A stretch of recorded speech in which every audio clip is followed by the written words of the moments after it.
Bismillahirrahmanirrahim. Assalamualaikum warahmatullahi wabarakatuh. Segala puji hanya milik Allah Subhanahu wa Ta'ala yang senantiasa melimpahkan rahmat dan kasih sayangnya kepada kita semua. Sholawat serta salam semoga senantiasa tercurah kepada junjungan kita Nabi Muhammad sallallahu alaihi wasallam, kepada keluarganya, sahabatnya, dan seluruh pengikutnya hingga akhir zaman. Pada kesempatan kali ini, saya mengajak sahabat semua untuk kembali duduk dengan hati yang tenang, membuka pikiran dan jiwa, serta memohon semoga apa yang kita pelajari menjadi ilmu yang bermanfaat dan pembuka jalan menuju ridha Allah. Sebelum kita mulai pembahasan yang insya Allah sangat penting, saya ingin terlebih dahulu mengajak sahabat-sahabat semua untuk mendukung channel ini dengan menekan tombol like, meninggalkan komentar yang baik, dan menekan tombol subscribe agar sahabat tidak ketinggalan pembahasan menarik lainnya. Dukungan dari sahabat sekalian akan sangat membantu dakwah ini terus berjalan dan menjangkau lebih banyak saudara-saudara kita di luar sana. Semoga setiap klik yang sahabat berikan menjadi amal jariah yang pahalanya terus mengalir. Pada kesempatan yang penuh berkah ini, kita akan membahas sebuah tema yang sangat penting untuk kita renungkan bersama, yaitu tentang dosa-dosa yang sangat dibenci oleh Allah, khususnya dosa-dosa yang sering tidak disadari dilakukan oleh para wanita. Namun perlu saya jelaskan sejak awal bahwa pembahasan ini bukanlah bentuk penghakiman, bukan pula untuk menyudutkan siapapun. Justru sebaliknya, ini adalah wujud kasih sayang dan kepedulian agar kita semua, baik wanita maupun pria, dapat menjadikan pembahasan ini sebagai cermin untuk memperbaiki diri. Karena pada hakikatnya, tidak ada di antara kita yang bebas dari dosa dan kekurangan. Setiap manusia pasti pernah salah, tetapi sebaik-baik orang yang salah adalah yang mau bertaubat. Sebagaimana sabda Rasulullah SAW, setiap anak Adam pasti melakukan kesalahan, dan sebaik-baik orang yang bersalah adalah yang mau bertaubat. Ketika kita berbicara tentang dosa, seringkali kita hanya memikirkan dosa-dosa besar seperti zina, mencuri, merampok, atau yang tampak besar di mata manusia. Padahal dalam Islam, dosa tidak hanya dinilai dari besar kecilnya secara zahir, tetapi juga dari dampaknya terhadap hati, terhadap orang lain, dan terhadap hubungan seorang hamba dengan Robnya. Bahkan dalam banyak kasus, dosa yang tampak kecil justru jauh lebih berbahaya karena dilakukan secara terus-menerus, dianggap biasa, bahkan dinormalisasi oleh masyarakat. Allah Subhanahu wa Ta'ala telah memperingatkan kita agar tidak meremehkan dosa-dosa kecil, sebagaimana firman-Nya dalam surat An-Nur ayat 21. Ya ayyuhalladzina amanu la tattabi'u khutuwatis syaitan, wa may yattabi' khutuwatis syaitani, fa innahu ya'muru bil fahsya'i wal munkar. Ayat ini mengingatkan kita bahwa setan tidak menggoda dengan cara langsung mendorong manusia melakukan dosa besar, tetapi dimulai dari langkah kecil, dari kebiasaan kecil yang dianggap biasa, hingga akhirnya mengantarkan seseorang pada dosa yang lebih besar. Karena itu, sangat penting bagi kita untuk mengenali dosa-dosa yang sering terjadi dalam kehidupan sehari-hari, terutama yang dilakukan tanpa disadari. Dalam kehidupan modern seperti sekarang, godaan yang mengarah pada dosa semakin mudah masuk ke dalam rumah kita, bahkan masuk ke dalam genggaman kita melalui gadget, media sosial, tren fashion, gaya hidup, hingga standar kecantikan yang seringkali jauh dari nilai Islam. Akibatnya, banyak wanita yang tanpa disadari terjerumus dalam perbuatan dosa bukan karena sengaja melawan Allah, tetapi karena mengikuti lingkungan, tekanan sosial, atau hanya sekedar ingin terlihat menarik di mata manusia. Inilah sebabnya mengapa kita perlu membahasnya dengan hati-hati, dengan penjelasan yang lembut namun tegas, supaya setiap wanita bisa melihat dirinya kembali dan bertanya, apakah selama ini aku sudah benar-benar menjaga diri sebagaimana yang Allah inginkan? Dan tentu saja, pembahasan ini tidak berhenti pada peringatan saja. Kita akan membahasnya secara lembut, penuh kasih sayang, dan dengan harapan besar bahwa setiap kita, terutama para wanita muslimah, dapat mengambil pelajaran berharga dan memperbaiki diri sedikit demi sedikit. Karena Allah tidak melihat hasil akhir, tetapi melihat usaha kita dalam menuju perbaikan. Allah berfirman dalam surat Az-Zumar, ayat 53, Qul ya ibadiyalladzina asrafu ala anfusihim la taqnatu min rahmatillah innallaha yaghfirudz dzunuba jami'a innahu huwal ghafurur rahim. Artinya, katakanlah, wahai hamba-hambaku yang melampaui batas terhadap diri mereka sendiri, janganlah kamu berputus asa dari rahmat Allah. Sesungguhnya Allah mengampuni dosa-dosa semuanya. Sungguh dialah yang maha pengampun lagi maha penyayang. Ayat ini menjadi penghibur bagi siapapun yang pernah melakukan kesalahan. Tidak peduli seberapa berat dosa kita, pintu taubat selalu terbuka. Dan untuk itu, di bagian selanjutnya, kita akan mulai memasuki pembahasan inti tentang dosa-dosa yang sangat dibenci oleh Allah, terutama yang sering tanpa disadari dilakukan oleh para wanita. Kita akan membahasnya dengan hati-hati, mengalir, dan penuh penjelasan agar mudah dipahami. Maka dari itu, tetaplah bersama saya sampai akhir karena setiap bagian memiliki pelajaran yang sangat penting untuk kehidupan dunia dan akhirat kita. Ketika kita mulai memasuki pembahasan inti ini, penting bagi kita untuk membuka hati seluas-luasnya. Karena apa yang akan kita bahas bukanlah sesuatu yang ditujukan untuk menghakimi, tetapi untuk menyelamatkan. Kita membahasnya agar setiap wanita dapat mengenali dirinya sendiri, memahami apa yang Allah murkai, dan kemudian berusaha memperbaikinya dengan penuh kelembutan dan kesadaran. Sebab, pada dasarnya, setiap wanita diciptakan Allah dalam keadaan mulia, lembut, dan penuh kasih sayang. Namun, godaan dunia seringkali membuat seseorang lupa akan kemuliaan dirinya sebagai seorang hamba Allah. Salah satu dosa yang sangat sering dilakukan tanpa disadari oleh para wanita adalah dosa yang berasal dari ucapan. Ucapan yang dilontarkan tanpa dipikirkan terlebih dahulu seringkali melukai banyak hati, bahkan bisa mengantarkan seseorang kepada kemaksiatan yang lebih besar.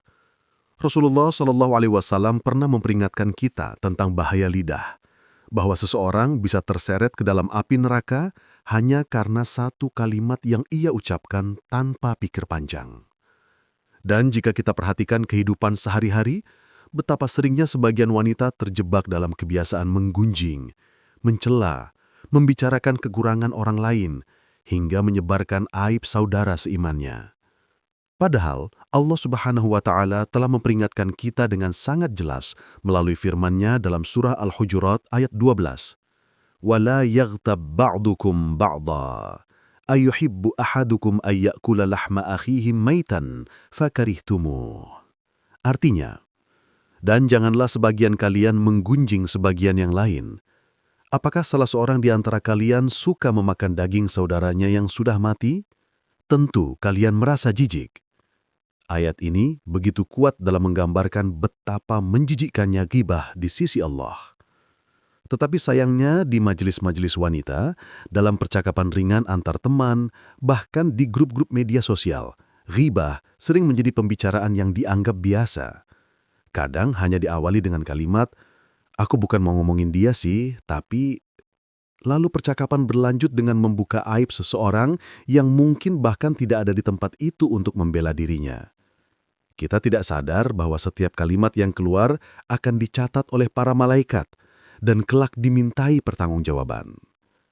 Dosa lain yang sering dilakukan tanpa disadari adalah menampilkan kecantikan di depan laki-laki yang bukan mahram. Dalam kehidupan modern sekarang, standar kecantikan berubah menjadi sesuatu yang sangat terbuka, bahkan kompetitif. Media sosial menjadi tempat di mana seseorang berlomba-lomba menampilkan versi terbaik dirinya. Wajah dipoles sedemikian rupa, pakaian dipilih semenarik mungkin, pose diatur untuk menonjolkan daya tarik. Namun tanpa sadar, semua itu bisa membuat seorang wanita menjadi fitnah bagi banyak laki-laki, meskipun niat awalnya hanya ingin tampil cantik. Allah telah memperingatkan wanita beriman agar menjaga kehormatannya dan tidak menampakkan keindahan tubuh selain kepada orang-orang yang diizinkan. Dalam surah An-Nur ayat 31, Allah berfirman, "Wala yubdina zinatahunna illa ma dhahara minha." Artinya, dan janganlah mereka menampakkan perhiasannya atau auratnya, kecuali yang biasa tampak. Ayat ini begitu kuat dalam menggambarkan betapa menjijikkannya ghibah di sisi Allah. Tetapi sayangnya, di majelis-majelis wanita, dalam percakapan ringan antar teman, bahkan di grup-grup media sosial, ghibah sering menjadi pembicaraan yang dianggap biasa. Kadang hanya diawali dengan kalimat, "Aku bukan mau ngomongin dia sih, tapi..." Lalu percakapan berlanjut dengan membuka aib seseorang yang mungkin bahkan tidak ada di tempat itu untuk membela dirinya.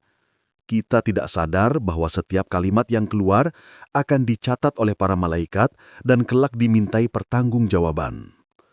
Dosa lain yang sering dilakukan tanpa disadari adalah menampilkan kecantikan di depan laki-laki yang bukan mahram. Dalam kehidupan modern sekarang, standar kecantikan berubah menjadi sesuatu yang sangat terbuka, bahkan kompetitif. Media sosial menjadi tempat di mana seseorang berlomba-lomba menampilkan versi terbaik dirinya. Wajah dipoles sedemikian rupa, pakaian dipilih semenarik mungkin, pose diatur untuk menonjolkan daya tarik. Namun tanpa sadar, semua itu bisa membuat seorang wanita menjadi fitnah bagi banyak laki-laki, meskipun niat awalnya hanya ingin tampil cantik. Allah telah memperingatkan wanita beriman agar menjaga kehormatannya dan tidak menampakkan keindahan tubuh selain kepada orang-orang yang diizinkan. Dalam surah An-Nur ayat 31, Allah berfirman, "Wala yubdina zinatahunna illa ma dhahara minha." Artinya, dan janganlah mereka menampakkan perhiasannya atau auratnya, kecuali yang biasa tampak. Ayat ini adalah bentuk kasih sayang Allah, bukan pembatasan yang mengekang. Sebab, ketika seorang wanita menjaga dirinya, maka Allah menjaganya dari keburukan dan pandangan-pandangan yang bisa menjadi dosa bagi dirinya maupun bagi orang lain. Namun di era sekarang, di mana selfie, filter, dan platform sosial menjadi bagian dari kehidupan, banyak perempuan lupa bahwa foto yang mereka unggah bisa dilihat oleh siapapun. Bahkan ada lelaki-lelaki yang menyimpan foto-foto tersebut untuk tujuan yang tidak baik. Dan tanpa disadari, wanita itu mendapatkan bagian dosa darinya. Selain itu, dosa yang tak kalah berbahaya adalah menyakiti suami, orang tua, atau sesama wanita dengan sikap yang keras, kata-kata yang kasar, atau meremehkan sesama. Kadang, karena kelelahan, emosi, atau masalah pribadi, seorang wanita bisa dengan mudah mengeluarkan kata-kata yang melukai hati orang-orang terdekatnya.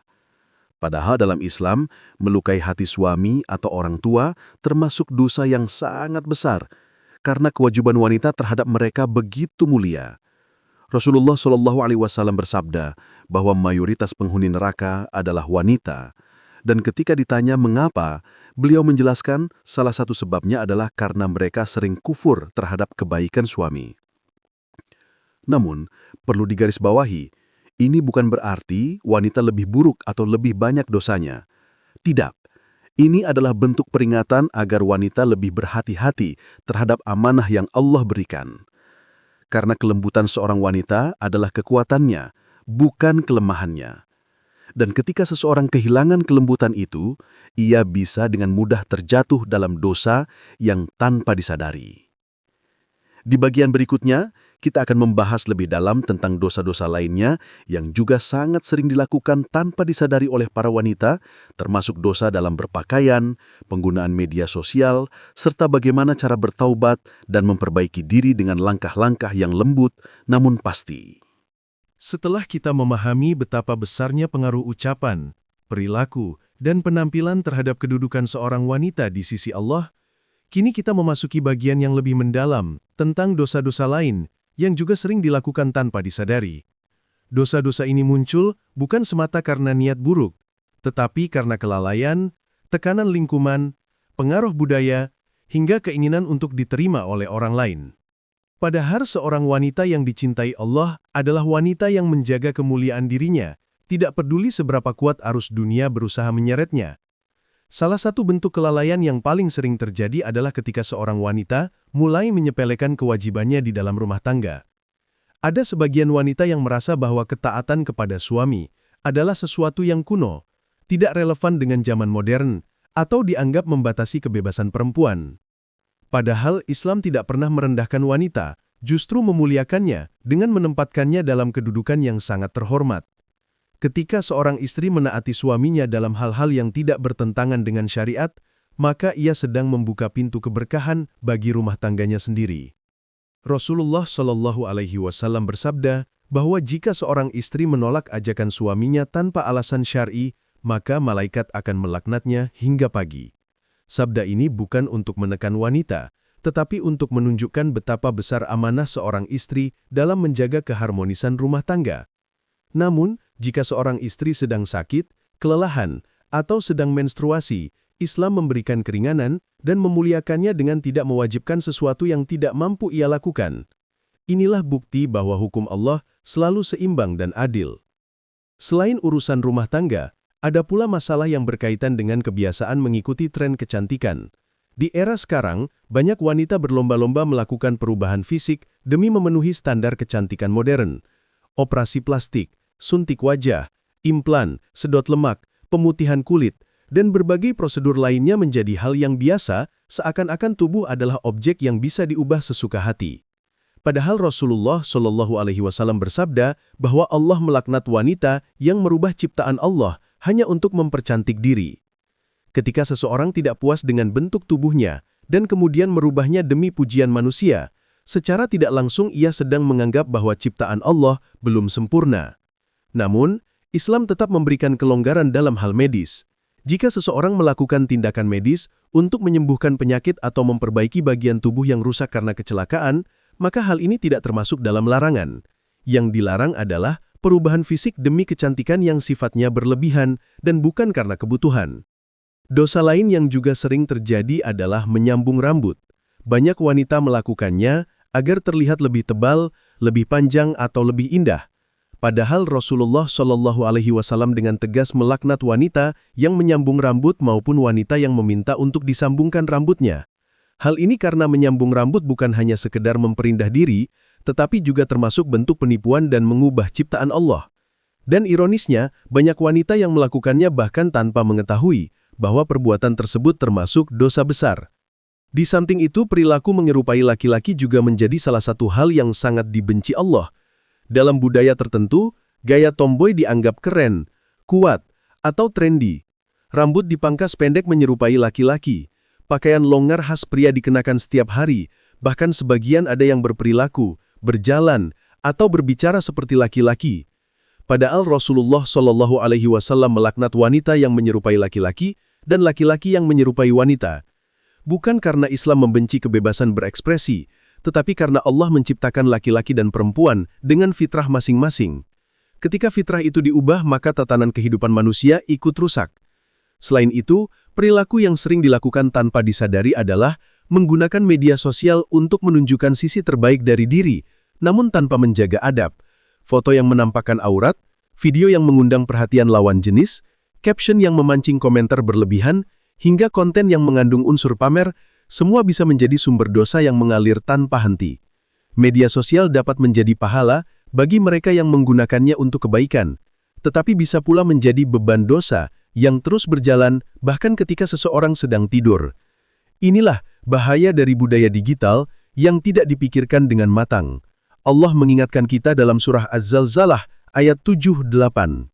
Faman ya'mal misqala dzarratin khairan yarahu, wa man ya'mal misqala dzarratin syarran yarahu. Artinya, barang siapa mengerjakan kebaikan seberat biji atom, niscaya ia akan melihat balasannya. Dan barang siapa mengerjakan kejahatan seberat biji atom, niscaya ia akan melihat balasannya. Ayat ini menunjukkan betapa detailnya Allah mencatat amal manusia. Tidak ada yang terlewat, sekecil apapun, termasuk dosa-dosa yang dilakukan melalui layar ponsel sekalipun.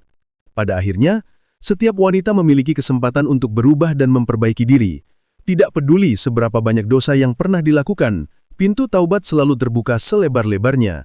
Di bagian terakhir nanti, kita akan membahas bagaimana seorang wanita dapat bertaubat dengan benar, memperbaiki diri, menjaga kehormatan, dan menjadi wanita yang dicintai Allah. Setelah kita memahami berbagai dosa yang sering dilakukan oleh wanita, baik yang tampak jelas maupun yang tersembunyi dalam kebiasaan sehari-hari, kini kita sampai pada bagian yang menjadi inti dari seluruh pembahasan ini, yaitu bagaimana seorang wanita dapat bangkit, memperbaiki diri, dan kembali meraih cinta Allah Subhanahu wa Ta'ala. Sesungguhnya, Allah tidak pernah menutup pintu ampunan bagi hambanya, bahkan ketika dosa mereka menggunung setinggi langit sekalipun. Rahmat-Nya jauh lebih luas daripada dosa-dosa kita, dan ampunannya lebih dekat daripada sekedar penyesalan di dalam hati. Allah berfirman dalam surat Az-Zumar ayat 53. Qul ya ibadiyalladzina asrafu ala anfusihim, la taqnatu min rahmatillah. Innallaha yaghfirudz dzunuba jami'a, innahu huwal ghafurur rahim. Artinya, katakanlah, wahai hamba-hambaku yang melampaui batas terhadap diri mereka sendiri, janganlah kalian berputus asa dari rahmat Allah. Sesungguhnya Allah mengampuni semua dosa. Sungguh, dialah yang maha pengampun, lagi maha penyayang. Ayat ini adalah harapan bagi siapapun, terutama para wanita yang merasa telah terlalu banyak melakukan kesalahan. Allah tidak menyuruh kita untuk menyerah, Allah tidak meminta kita untuk menanggung rasa bersalah seumur hidup. Tetapi Allah memanggil kita untuk kembali kepadanya dengan hati yang lembut dan penuh penyesalan. Seorang wanita yang bertaubat dengan tulus akan lebih mulia dibanding wanita yang tidak pernah berbuat dosa tetapi merasa dirinya sempurna. Taubat bukan hanya ucapan di bibir, melainkan perubahan nyata yang dimulai dalam hati. Ketika seorang wanita menyadari bahwa hidupnya perlu diarahkan kembali kepada Allah, ia mulai meninggalkan kebiasaan buruk satu persatu. Jika sebelumnya ia sering mengumbar aurat, ia mulai belajar menutupinya dengan pakaian yang lebih sopan. Jika sebelumnya ia sering menaikkan suara kepada suami, ia mulai mengubah nada bicaranya menjadi lebih lembut. Jika sebelumnya ia terjebak dalam tren kecantikan yang berlebihan, ia mulai menerima bahwa kecantikan sejati adalah yang terpancar dari ketakwaan. Perubahan seperti ini mungkin terasa sulit pada awalnya, tetapi setiap langkah kecil menuju Allah akan dibalas dengan ketenangan yang tidak bisa dibeli dengan apapun di dunia. Tidak ada manusia yang sempurna, dan tidak ada wanita yang selalu benar. Namun yang membedakan wanita mulia dari wanita yang terjerumus dalam keburukan adalah kesungguhannya untuk terus memperbaiki diri. Seperti tanah yang kering kemudian disiram hujan, hati yang dulunya keras bisa menjadi lembut ketika tersentuh hidayah Allah. Dan hidayah itu tidak datang begitu saja. Ia datang kepada hati yang terbuka, kepada wanita yang mau mendengar, merenung, dan berubah. Kita juga perlu menyadari bahwa kehidupan ini sangat singkat. Kita mungkin merasa masih punya banyak waktu untuk memperbaiki diri, padahal ajal tidak pernah menunggu kesiapan manusia. Ada banyak wanita yang meninggal dalam keadaan belum sempat bertaubat. Ada pula yang masih sehat, tetapi hatinya tertutup oleh kesibukan dunia hingga lupa bahwa perjalanan terakhir sedang menunggu. Oleh karena itu, selagi Allah masih memberikan kesempatan, jangan tunda perubahan. Jangan menunggu sempurna untuk menjadi lebih baik karena kesempurnaan tidak akan pernah datang. Mulailah dari langkah kecil seperti memperbaiki akhlak, menjaga ucapan, memperbaiki sholat, memperkuat hubungan dengan suami dan keluarga, serta menjaga kehormatan diri. Seorang wanita solihah bukanlah wanita yang tidak pernah jatuh, tetapi wanita yang selalu bangkit setelah jatuh. Wanita solihah bukanlah wanita yang selalu sempurna, tetapi wanita yang hatinya selalu kembali kepada Allah. Ketahuilah bahwa setiap air mata penyesalan yang jatuh karena mengingat dosa akan dicatat sebagai ibadah, dan setiap usaha untuk memperbaiki diri akan menjadi cahaya yang menerangi langkah kita di dunia maupun akhirat. Di akhir perjalanan ini, marilah kita berdoa agar Allah menjadikan kita termasuk wanita yang dijaga dari keburukan, yang dijauhkan dari pintu maksiat, yang dihiasi dengan akhlak mulia, dan yang diringankan langkahnya menuju surga. Semoga Allah memberikan kekuatan bagi setiap wanita yang ingin berubah, membuka pintu hidayah bagi yang sedang tersesat, dan menengguhkan hati bagi yang sedang berjuang untuk menjadi lebih baik. Sebelum kita mengakhiri video ini, saya mengajak sahabat semua untuk terus mengikuti pembahasan-pembahasan penting lainnya di channel ini. Insya Allah di video berikutnya kita akan membahas materi yang tidak kalah bermanfaat dan lebih memperluas wawasan kita tentang ilmu agama. Pastikan sahabat menonton sampai selesai agar tidak ada pelajaran yang terlewatkan. Terima kasih kepada sahabat yang selalu setia mendukung channel ini. Sampai jumpa di video berikutnya, mudah-mudahan kita semua selalu berada dalam lindungan Allah dan diberikan kemudahan dalam setiap urusan. Wassalamualaikum warahmatullahi wabarakatuh.